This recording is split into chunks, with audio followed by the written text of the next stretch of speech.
The mood is getting nastier. In Kharkiv, in eastern Ukraine today, rival camps came to blows. And it's not just masked men on the attack. Look at the blonde woman and the person next to her, kicking a man who's injured.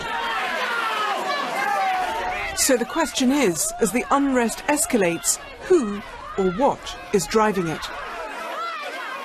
The first challenge to the rule of the pro-Western Kiev authorities began in late February, when President Yanukovych unexpectedly fled from Kiev, and the Ukrainian opposition formed a new government, denounced in Moscow as an illegal takeover.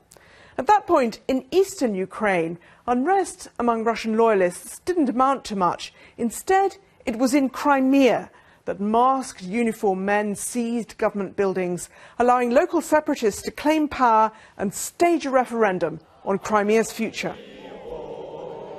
There was no Ukrainian resistance in Crimea,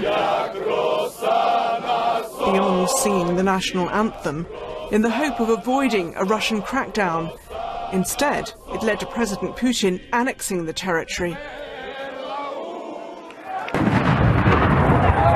And now in eastern Ukraine, more pro-Russian armed groups, reinforced by locals, are seizing buildings and calling to join Russia. The latest takeovers began last weekend in what's the second challenge to Kiev's rule. Donetsk and Luhansk, where attempts to negotiate with or evict occupiers have failed to dislodge them, and in Kharkiv. And now protests have spread further to a number of other cities.